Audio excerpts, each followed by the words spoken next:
Hello विद्यार्थी मित्रों, good morning.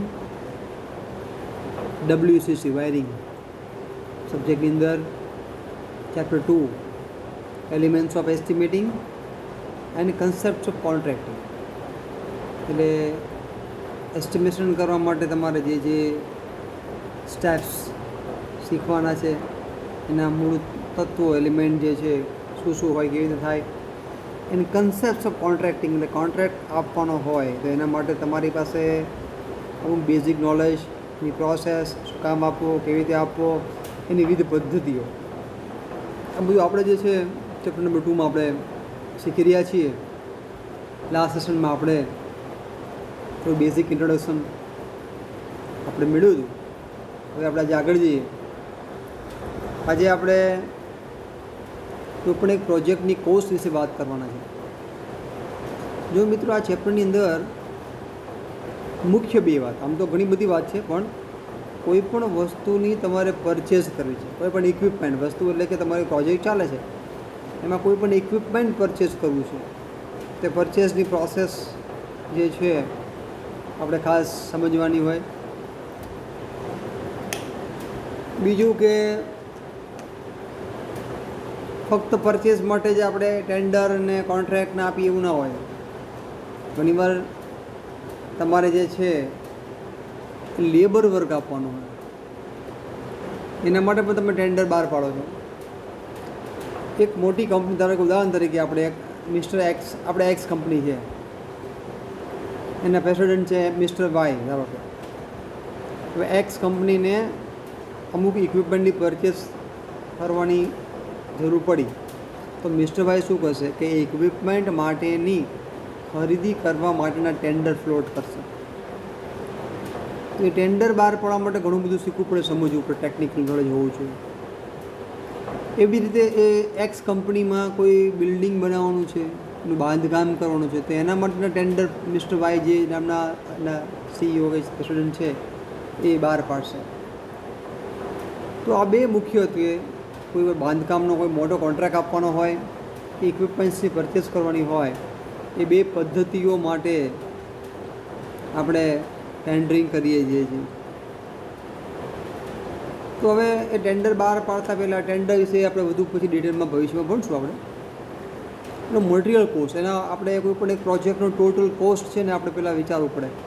આપણે એટલે કે જે પ્રક્રિયા કરવાનો છે એ વ્યક્તિ,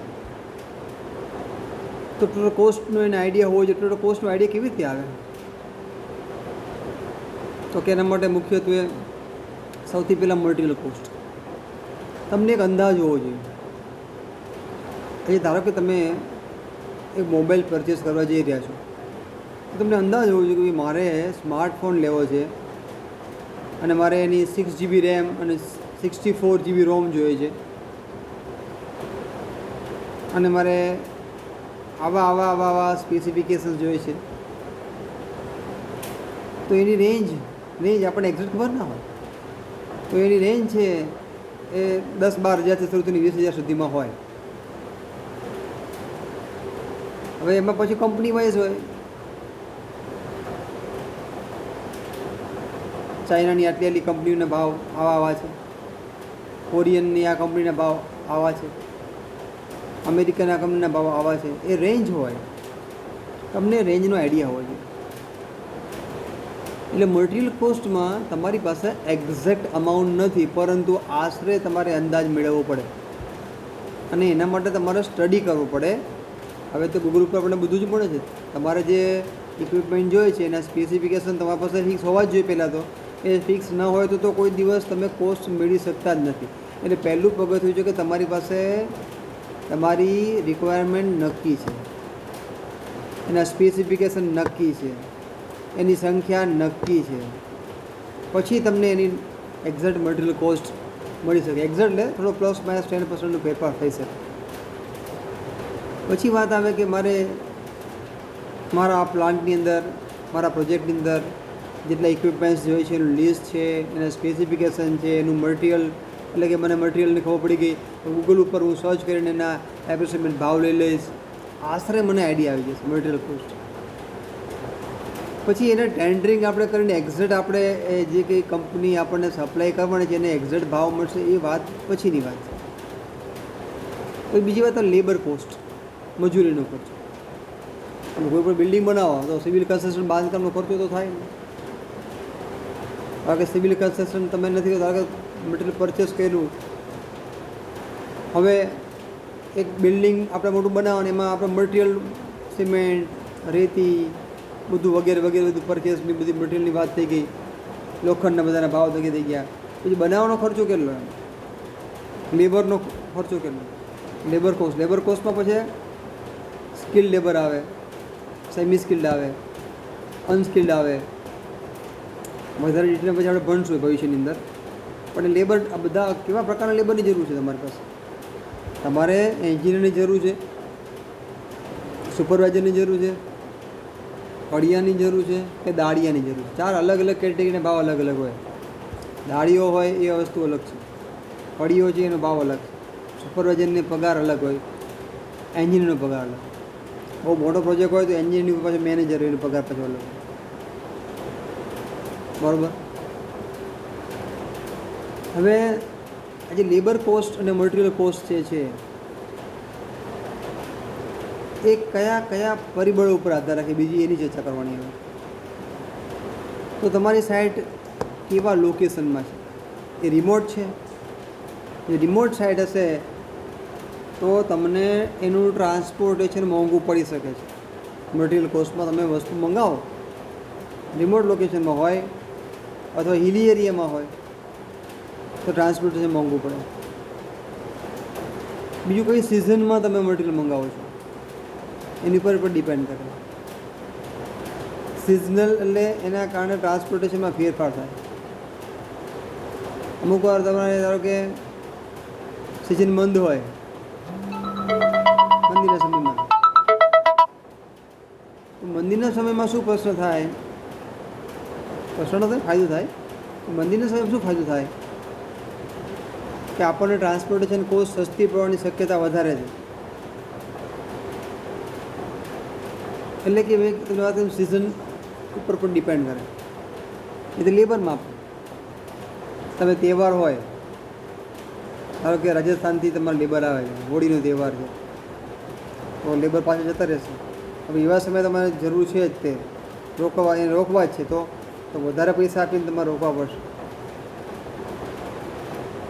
દિવાળીનો તહેવાર છે કે બીજા રૂપમાં જે લેબર જે તહેવાર ઉજવે છે એ તહેવારની વાત કરવાની આવે. એના માટે જે તહેવાર અગત્યનો છે એ પોતાના વતનમાં પરત જવા માગે છે, તો એ સમયે તમે કોઈ કામ કાઢો તો તમને લેબર મોંઘા પડશે. બીજું, લેબર કયા એરિયામાંથી આવે છે એ પણ અગત્યનું છે. એટલે તમે અહીંયા ત્યાંથી એનું ટ્રાન્સપોર્ટેશનનું બધું ઘણીવાર આપણે ગોઠવવું પડે. જે બિલ્ડિંગ બનાવતા હોય, કોન્ટ્રાક્ટર હોય, અથવા એ નથી આપણે ચલો એની પાસે નથી વ્યવસ્થા, એને કોઈ બીજા પાસે હાયર કર્યા છે, તો એને પણ લાવવાનો થાય. એટલે એ ઉપર પણ ડિપેન્ડ કરે. લેબર કયા એરિયામાંથી આવે છે એના આધાર ભાવમાં ફેર પડે. પછી આપણે એની આવડત તો જોઈ ગયા કે સ્કિલ છે કે સેમી સ્કિલ છે કે અનસ્કિલ છે. બરાબર. તો વાત કરીએ આપણે મટીરિયલ કોસ્ટ અને લેબર કોસ્ટની.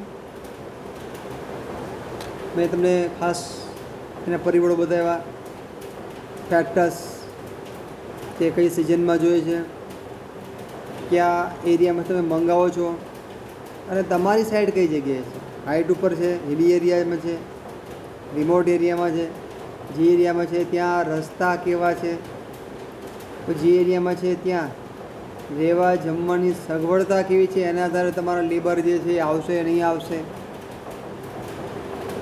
તો આ બધા પરિબળો જે છે, ત્યાં લાઇટની ફેસિલિટી કેવી છે, રહેવાની તમે સગવડતા કરી આપશો તો શું, એ બધી જ એમાં બાબતોને ધ્યાનમાં લેવામાં આવશે. એ ત્રીજો અગત્યનો એક ફેક્ટર આવે છે, એક એ છે ઓવરહેડ એન્ડ એડમિનિસ્ટ્રેટિવ કોસ્ટ, વહીવટી ખર્ચ. તો જે વહીવટી ખર્ચની અંદર આપણે જો પહેલાં મટીરિયલની વાત એટલે ઇક્વિપમેન્ટ તમારું જે આવવાનું છે, રો મટીરિયલ તમારું જે આવવાનું છે, ધારો કે બિલ્ડિંગમાં તો સિમેન્ટ, રેતી, કોન્ક્રીટ, લોખંડ વગેરે વગેરે. બરાબર. તો તમારી ઇક્વિપમેન્ટ જે આવવાના હોય. પછી તમારી ત્રીજી જે બાબત છે लेक्चर चल रहा है, लेक्चर वो है अपना एडमिनिस्ट्रेटिव कोस्ट। तो ત્રીજો ખર્ચો જે છે એડમિનિસ્ટ્રેટિવ કોસ્ટ, એડમિનિસ્ટ્રેટિવ કોસ્ટમાં એ વહીવટી ખર્ચની અંદર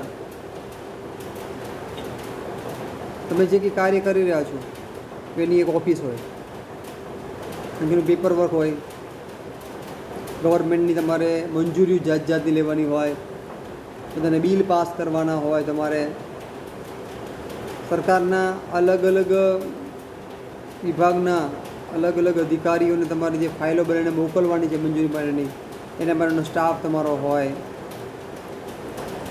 અમુક ખર્ચા એવા હોય કે જે તમારા ધાર્યા બહારના અચાનક આવી શકે છે. ઓફિસની અંદર સ્ટેશનરી, કોમ્પ્યુટર, પ્રિન્ટર, લાઇટ, એસી વગેરે બધા ખર્ચા એડમિનિસ્ટ્રેટિવ કોસ્ટમાં આવી જાય, અને સર્વિસ ચાર્જીસ. તો આ બધા ખર્ચાઓ મુખ્યત્વે આપણે ટોટલ કોસ્ટની અંદર કોઈ પણ એક પ્રોજેક્ટની ટોટલ કોસ્ટ માટે આ ખર્ચાઓ ધ્યાનમાં લેવામાં આવે. મેં તમને વાત કરી એમ મટીરિયલ કોસ્ટની અંદર મુખ્યત્વે આપણે બે બાબતો, એક તો તમામ કંપનીઓ હોય ને એના પ્રાઇસ કેટલોગ ફિક્સ હોય. તો જે તમે જ્યારે મોટી કોઈ કંપની નાખવા જઈ રહ્યા છો અથવા મોટી પરચેસ કરવા જઈ રહ્યા છો ત્યારે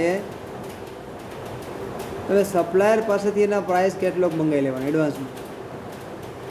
પછી પાછું સપ્લાયરે એવું લખ્યું હોય કે આ પ્રાઇસ છે ને આટલા મહિના સુધી વેલિડ રહેશે, એટલે તમારે એ મહિના પહેલાં ઓર્ડર આપી દેવો પડે.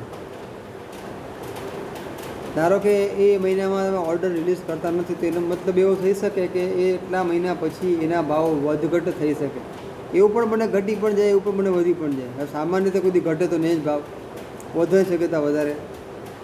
ધારો કે તમને એમ કીધું કે ભાઈ આ કેબલ છે એ 3 મહિના સુધીના ભાવ આટલા, 3 મહિના પછી તમે ખરીદ કરવા જાઓ તો તમારે કન્ફર્મ કરવું પડે કે ભાઈ ભાવમાં નવા કંઈ ફેરફાર આવ્યા છે. બોલો કે હા, તો ભાઈ નવું કેટલોગ બનાવી દે. એ કે ના ભાવમાં ફેરફાર નથી, તમને મેં કેટલોગ આપ્યું છે ફાઇનલ છે તમારા માટે, તમે એમાં ઓર્ડર આપી દો. ચલો તો પ્રશ્ન નથી, એમાં તમે પરચેસનો ઓર્ડર આપી દો. એટલે સૌથી પહેલાં કે એક કોઈપણ પ્રોજેક્ટનું પ્રોક્યુરમેન્ટ ડિપાર્ટમેન્ટ હોય. એ પ્રોક્યુરમેન્ટ ડિપાર્ટમેન્ટની અંદર જે એન્જિનિયર પરચેસ કરવા માટે બેઠેલ છે એ વ્યક્તિને એના તમામ ટેકનિકલ સ્પેસિફિકેશન અનુભવ હોય, એ અનુભવી એન્જિનિયર એ જ ખરીદી સારી કરી શકે. પછી એને ખબર જ નથી પડતી કે મારે આટલા લોડ માટે કઈ સાઇઝનો કેબલ પસંદ કરવાનો છે, તો એ કેબલનો ઓર્ડર કેવી રીતે આપશે. તો મેં તમને અગાઉ યાદ કરો ખાસ સમજાવ્યું છે, ભણાવ્યું છે કે આપણે આ મોટર આ સાઇઝની આ એચપીની મોટર હોય તો મારે કઈ સાઇઝનું કેબલ લેવું, એના માટેના ફોર્મ્યુલા બધા, એના માટે બધી ગણતરીઓ. તો એ અનુભવના આધારે તમે કોઈ યોગ્ય સાઇઝનો કેબલ ઓર્ડર કરી શકો. હવે આ તો ઉદાહરણ મિત્રો ખાલી કેબલનું આપ્યું, એ તો મોટરની વાત આવે કે તમારે મોટર પરચેસ કરવી છે તો મોટર 10 HP જ જોઈએ છે એવું તમને કોણે કીધું. તો એના માટે તમારે પ્રોસેસ પહેલાં જાણવી પડે. એ પ્રોસેસ જે મિકેનિકલ પ્રોસેસ છે તમારા મોટર સાથે પંપ લગાવેલો છે અથવા ગિયર બોક્સ છે, મિકેનિકલવાળા સાથે સંપર્કમાં રહેવું. મિકેનિકવાળો કેવી રીતે નક્કી કરે તો કે એ જે પ્રોડક્શન પર્સન છે એની યાર ડિઝાઇનના મિટિંગમાં બેસે અને ડિઝાઇન ક્રાઇટેરિયાના આધારે એને ખ્યાલ આવે ને એના આધારે આપણને ખ્યાલ આવે કે આટલા પંપને આ પ્રકારનું કામગીરી કરવા માટે મારે આટલા એચપીની મોટરની જરૂર છે. તો આ બધી ચર્ચા જે છે પહેલાં થઈ જાય, નક્કી થઈ જાય. કેબલની સાઇઝ, મોટરની સાઇઝ, સ્ટાર્ટરની સાઇઝ, સર્કિટ બ્રેકરની સાઇઝ વગેરે વગેરે બધું આપણું ઇલેક્ટ્રિકલનું મટીરિયલ હોય. આપણે અત્યારે ભણીએ છીએ ફક્ત ઇલેક્ટ્રિકલ પોઈન્ટ ઓફ વ્યૂ, એટલે ઉદાહરણ તમને હું સિવિલનું અમુક આપું, મિકેનિકલ આપું, પણ આપણે બધું બેઝિકલી આપણે ચર્ચા કરી છે ઇલેક્ટ્રિકલની કે મારે કોઈ ઇલેક્ટ્રિકલ પ્રોજેક્ટ નાખવો છે તો મારે એના માટે મટીરિયલ કોસ્ટ, એટલે મારું મટીરિયલ કોસ્ટ ઇલેક્ટ્રિકલનું એમ. મારો આખો ઇલેક્ટ્રિકલ પ્રોજેક્ટ છે તો મારે એમાં ધારો કે હાઉસિંગ પ્રોજેક્ટ હોય તો મટીરિયલ કયું કયું જોઈએ પહેલાં ખબર પડવી જોઈએ મને. મટીરિયલ કોસ્ટ કાઢવા પહેલાં મને ખબર તો હોય જોઈએ, એ ખબર પડે મને. એના માટે મને પ્લાન વાંચતા આવડવો જોઈએ, ડ્રોઈંગ વાંચતા આવડવા જોઈએ, બરાબર. કોઈ પણ બિલ્ડિંગનો પ્લાન લેઆઉટ બન્યો હોય સિવિલનો, એના આધારે પછી ઇલેક્ટ્રિકલના ડ્રોઈંગ બન્યા હોય, એ ડ્રોઈંગના આધારે મને કોઈ અલગ અલગ પેલા મટીરિયલ કેટલું જોઈએ છે એ ખબર પડે. કે મારે સ્વિચ 5 એમ્પિયરની જોઈએ છે, 15 એમ્પિયરની સ્વિચ જોઈએ છે, 5 એમ્પિયરનું સોકેટ જોઈએ છે, 15 એમ્પિયરનું સોકેટ જોઈએ છે, ફેન રેગ્યુલેટર જોઈએ છે, વાયર જોઈએ છે તો આ સાઇઝનો જોઈએ છે, એમસીબી જોઈએ તો આ સાઇઝની જોઈએ છે, વગેરે વગેરે વગેરે લિસ્ટ પેલા બનાવું. પછી એની ક્વોન્ટિટી નક્કી થાય, કારણ કે મારી પાસે એક્ઝેક્ટ ડ્રોઈંગ છે, કયા રૂમમાં શું શું આવી રહ્યું છે એ બધું ડ્રોઈંગ મારી પાસે છે. તો એના દ્વારા મને ક્વોન્ટિટી ખબર પડી જાય, મને આઇટમની ખબર પડી, એની ક્વોન્ટિટીની ખબર પડી. પછી જે છે એ હું અલગ અલગ સપ્લાયરનો કોન્ટેક્ટ કરું, એકનો નહીં, એક કરતાં વધુનો. ઉદાહરણ તરીકે ધારો કે સ્વિચ મારે 5 એમ્પિયર જોઈએ તો હાઈફાઈને પૂછું, HIFI નામની કંપની આવે છે, બનાવવાવાળાને પૂછી લઉં, એન્કરને પૂછી લઉં, એવી ઘણી બધી કંપનીઓ છે. હવે આમાં કેવું હોય કે ધારો કે તમે તમારું પોતાનું પ્રાઇવેટ એક બિલ્ડિંગ બનાવવા જઈ રહ્યા છો, તો તમે તેના માલિક છો, તો તમે તમારે તે 5-6 કંપનીને બોલાવી લીધી, અને પ્રાઇસ કેટલો માંગી લીધા, મૂકી રહેગા. એના આધારે મટીરિયલ કોસ્ટ નક્કી થાય તમારી. હવે આ કેટલોગના આધારે તમે મટીરિયલ કોસ્ટ નક્કી કરો. એક મેથડથી બીજી મેથડની વાત કરીએ. હવે આપણે શિડ્યુલ ઓફ રેટ્સ. મોટી મોટી કંપનીઓ હોય, ધારો કે ટાટા ગ્રુપ ઓફ ઇન્ડસ્ટ્રીઝ છે, ટાટા, રિલાયન્સ, બિરલા, SR, જિંદાલ, એ વ્યક્તિગત કંપની નથી, બહુ મોટી કંપનીઓ,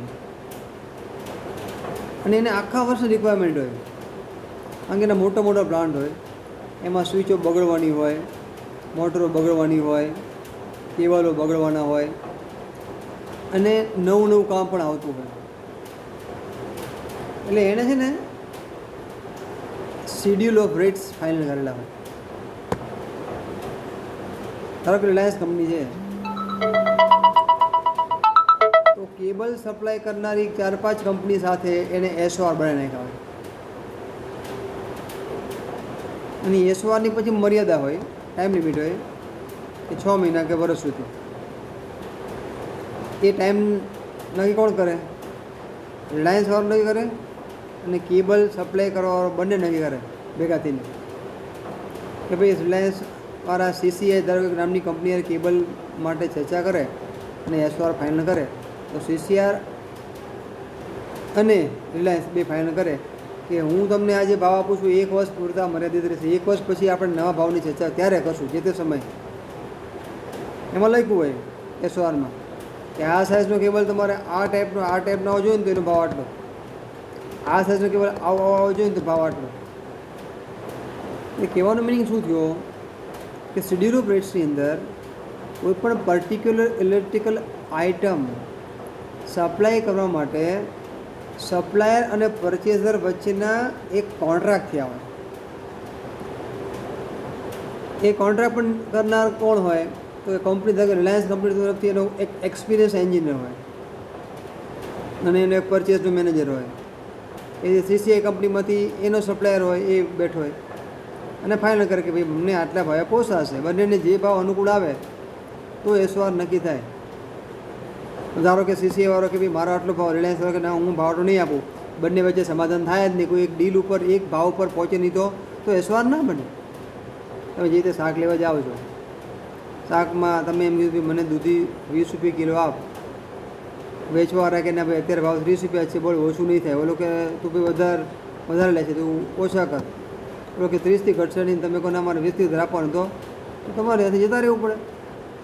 એ રીતે શિડ્યુલ ઓફ રેટ્સની અંદર બે કંપની વચ્ચે કરાર થાય છે, વસ્તુ આપ-લે કરવાના એટલે જે સપ્લાયર છે કેબલ વેચનારો, બરાબર છે, અને કેબલ લેનારો, એની વચ્ચે કરાર થાય. એવી રીતે ટ્રાન્સફોર્મર, એવી રીતે મોટર, એવી રીતે સ્વિચ વગેરે વગેરે. એટલે એક કંપનીનું ઇલેક્ટ્રિકલ યુનિટ આવી અલગ અલગ બ્રાન્ડ સાથે SOR એને ફાઇનલ કરેલા હોય, અને SOR પ્રમાણે જે છે એ મટીરિયલનો ખર્ચો નક્કી થાય. ખ્યાલ આવી ગયો બધાને? પછી મેં તમે લેબર કોસ્ટની વાત કરી, એમ અલગ અલગ પ્રકારના સેમી સ્કિલ, સ્કિલ, અનસ્કિલ જે લેબર હોય છે. હવે આમાં સ્કિલ્ડમાં શું થાય તો તમે એમ કહેવા માગો છો કે ભાઈ મારે તો બહુ સારો એન્જિનિયર જોઈએ છે, અનુભવી જોઈએ છે. તમે એમ કહો ભાઈ આ પ્રોજેક્ટ પર મારે 10 વર્ષનો અનુભવી ઇલેક્ટ્રિક એન્જિનિયર જોઈએ, તો પગાર વધારે માંગશે. બરાબર છે, હાઈલી સ્કિલ. પછી તમે એમ કહો ચલો 5 વર્ષના અનુભવથી ચાલશે સેમી સ્કિલ, તો પગાર ઓછો હશે. અનસ્કિલ્ડ તો શું હોય, એનામાં કંઈ આવડત છે જ નહીં બહુ, તમારે શીખવાનું છે, પગાર સાવ ઓછો. સ્કિલ્ડમાં શું હોય કે તમારે એ આમ હોશિયાર છે પણ તમે તમારું પ્રોજેક્ટ લગતું જે છે એને બધું સમજાવવું પડશે, તો એને પગાર થોડો એ પ્રમાણે અનસ્કિલ્ડ કરતાં વધારે. એવી રીતે કારીગરમાં આવે, કડિયામાં આવે, પ્લમ્બરમાં આવે, ઇલેક્ટ્રિશિયનમાં આવે, સુપરવાઇઝરમાં આવે. તો તમારા ઇલેક્ટ્રિકલનો મોટો પ્રોજેક્ટ હોય તો એના લેબર કોસ્ટની અંદર તમારા પાસે ઇલેક્ટ્રિશિયન કેવા છે, સુપરવાઇઝર કેવા છે, એન્જિનિયર કેવા છે, એના આધારે એના પગારમાં ફેરફાર થાય. પછી આપણે વાત કરીએ એમ ઓવરહેડ અને એડમિનિસ્ટ્રેટિવ કોસ્ટ. મેં તમને વાત કરી એમ કે તમે જે ઓફિસ વર્ક તમારું જે છે, ઓફિસ ધારો કે તમે ભાડે લીધી, એનું ભાડું કેટલું, તમારા જે એમ્પ્લોઈઝ છે બધા જે છે બરાબર, ઓફિસ કામ કરનારા ક્લાર્કને વગેરે, એકાઉન્ટન્ટ, એને પગાર અને બીજા બધા સ્ટેશનરીના ખર્ચાઓ, પ્રિન્ટરની સ્ટેશનરી, પેન, કાગળ વગેરે વગેરે, ટાંકણી જોઈએ, તમારે ફાઇલ જોઈએ, ઘણું બધું જોઈએ, ગમ જોઈએ, ટેપ જોઈએ, બરાબર છે, ટેલિફોનના ખર્ચા આવે, પછી બધાને લાવવા લઈ જવાની ટ્રાન્સપોર્ટેશનની બસ તમે રાખી હોય તેના ખર્ચા આવે, બરાબર. પછી મટીરિયલ અને તમારા લેબર છે એને લાવવા લઈ જવાના તમારા ટ્રાન્સપોર્ટેશનના ખર્ચા બધા આમાં આવે. પછી મશીન રિપેરિંગનું મેન્ટેનન્સ ખર્ચો આમાં આવે. સ્ટાફને બોનસ આપવાનું છે, એલાઉન્સીસ આપવાના છે, ઇન્ક્રીમેન્ટ આપવાનું, દર વર્ષે પ્રોવિડન્ટ ફંડ આપવાનું, એ બધા ખર્ચામાં. ઇન્ટરેસ્ટ એન્ડ ડેપ્રિસિએશન અને કેપિટલ કોસ્ટ, જે કે ટોટલ ખર્ચો થવાનો છે એની પર ઇન્ટરેસ્ટ અને ડેપ્રિસિએશન શું થાય એ તમારે ખર્ચો ગણવું પડે, એ બધું આમાં આવી જાય. મટીરિયલ સ્ટોર માટે સ્ટોર બનાવવા પડે એનો ખર્ચો આવે, ઇન્સ્પેક્શન એજન્સીસ બધી રાખવી પડે એના ખર્ચા આવે, ટેસ્ટિંગના ખર્ચા બધા આવે, અને સર્વિસ ચાર્જીસના ખર્ચા આવે. આવા બધા વિવિધ તમારા એડમિનિસ્ટ્રેટિવ ખર્ચા તમારા બધા આવે.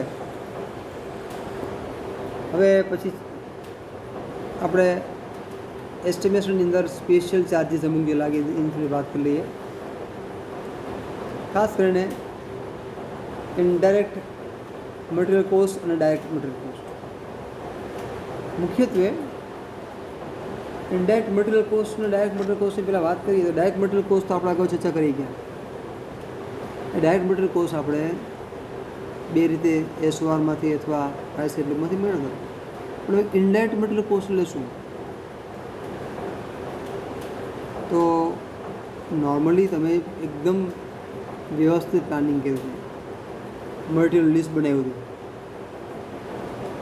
પણ એ સિવાય પણ ક્યારેક શું બને, તમારા એસ્ટિમેશનમાં થોડો પ્રશ્ન થયો. તમે જે સંખ્યા લખી હતી મારે 25 સ્વિચ, જે 25ને બદલે નીકળી, પછી ખરેખર જ્યારે કામ નીકળ્યું ને ત્યારે વર્ચ્યુઅલની 4-5 સ્વિચ વધારે નાખવી પડી, અથવા ગણતરીમાં પહેલેથી ભૂલ હતી, 25ને બદલે 30ની જરૂર પડી, તો 5 સ્વિચ હવે ક્યાંથી આવે? 25 સ્વિચનો સપ્લાયર તો હોલસેલ સપ્લાયર હતો, એનો બહારગામથી મટીરિયલ આવ્યું હતું, એ એક સાથે બધું આવી ગયું. પાછળથી જે સરપ્લસ તમારે 4-5 સ્વિચની જરૂર પડી, એવી રીતે પંખા, ધારો કે તમે જે પ્લાનિંગમાં તમારી પાસે પહેલાં 30 પંખા તમારા પ્લાન્ટમાં હતા, હવે તમારા પ્લાન્ટમાં 30 પંખાને બદલે 35 પંખા નાખવાના થયા, તો 5 પંખા હવે તમને કોણ આપશે? લોકલ સપ્લાયર આપશે.